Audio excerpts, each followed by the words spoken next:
Shall we play a game? Statement from USSC.GOV in response to death of Aaron Swartz. Citizens of the world. Anonymous has observed for some time now the trajectory of justice in the United States with growing concern. We have marked the departure of this system from the noble ideals in which it was born and enshrined.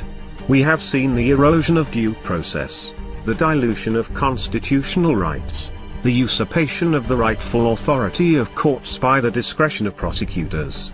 We have seen how the law is wielded less and less to uphold justice, and more to exercise control, authority and power in the interests of oppression or personal gain. We have been watching, and waiting. 2 weeks ago today, a line was crossed. 2 weeks ago today, Aaron Swartz was killed. Killed because he faced an impossible choice. Killed because he was forced into playing a game he could not win, a twisted and distorted perversion of justice, a game where the only winning move was not to play. Anonymous immediately convened an emergency council to discuss our response to this tragedy. After much heavy-hearted discussion, the decision was upheld to engage the United States Department of Justice and its associated executive branches in a game of a similar nature, a game in which the only winning move is not to play. It hasn't learned. Is Earn going to make it play itself?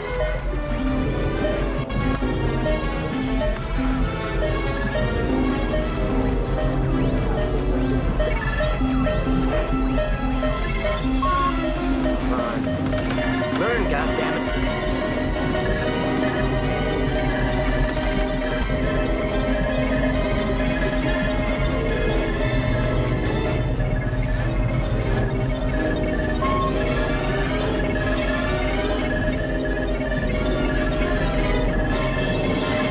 Greetings, Professor Falcon. Strange game. The only winning move is not to play.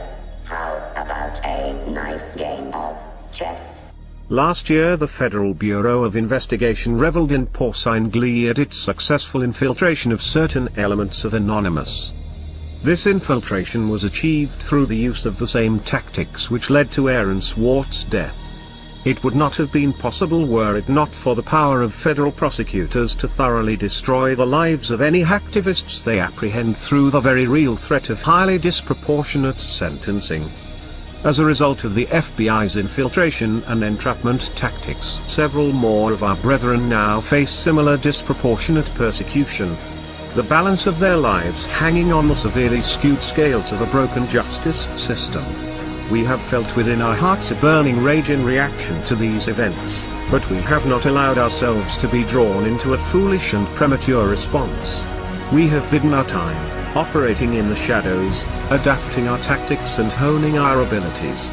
We have allowed the FBI and its masters in government, both the puppet and the shadow government that controls it, to believe they had struck a crippling blow to our infrastructure, that they had demoralized us, paralyzed us with paranoia and fear.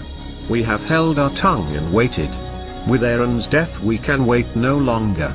The time has come to show the United States Department of Justice and its affiliates the true meaning of infiltration.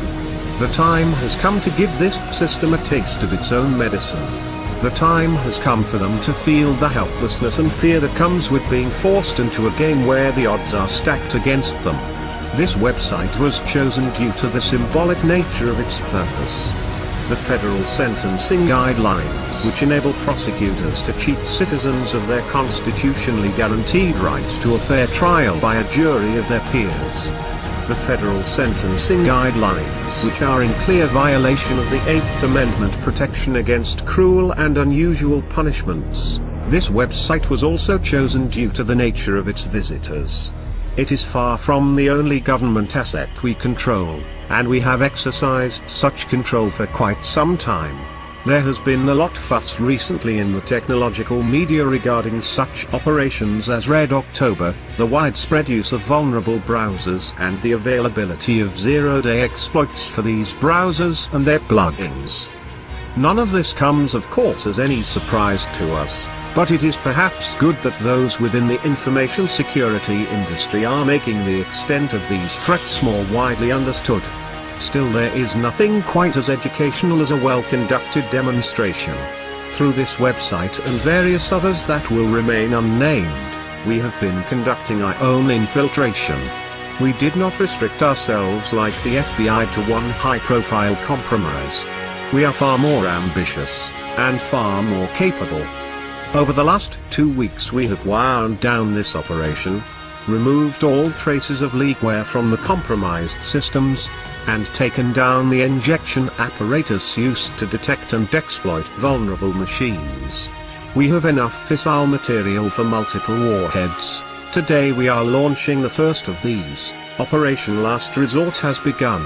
Warhead USSC.GOV 2013 AEE-256 is primed and armed. It has been quietly distributed to numerous mirrors over the last few days and is available for download from this website now. We encourage all anonymous to syndicate this file as widely as possible. The contents are various and we won't ruin the speculation by revealing them. Suffice it to say, everyone has secrets, and some things are not meant to be public. At a regular interval commencing today, we will choose one media outlet and supply them with heavily redacted partial contents of the file. Any media outlet switching to be eligible for this program must include within their reporting a means of secure communications. We have not taken this action lightly nor without consideration of the possible consequences, should we be forced to reveal the trigger key to this warhead. We understand that there will be collateral damage. We appreciate that many who work within the justice system believe in the principles that have been lost, corrupted, or abandoned, that they do not bear the full responsibility for the damages caused by their occupation. It is our hope that this warhead need never be detonated. However, in order for there to be a peaceful resolution to this crisis, certain things need to happen.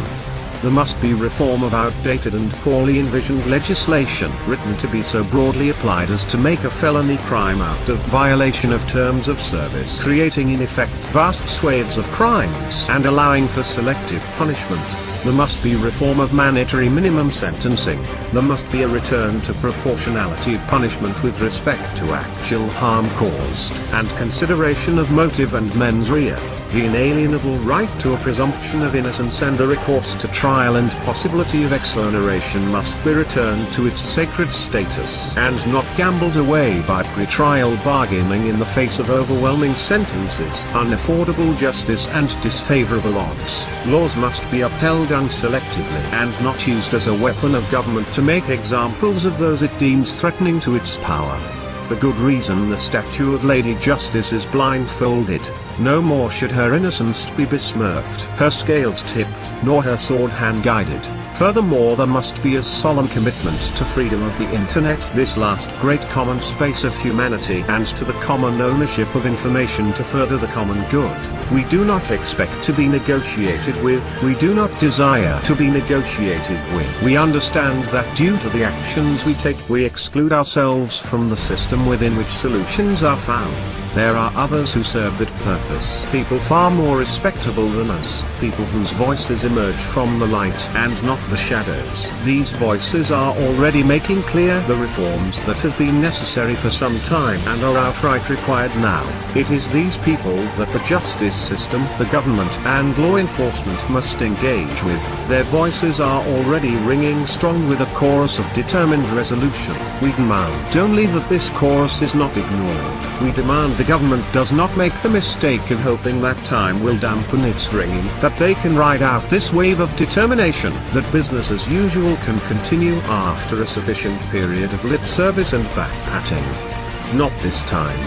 This time there will be change, or there will be chaos.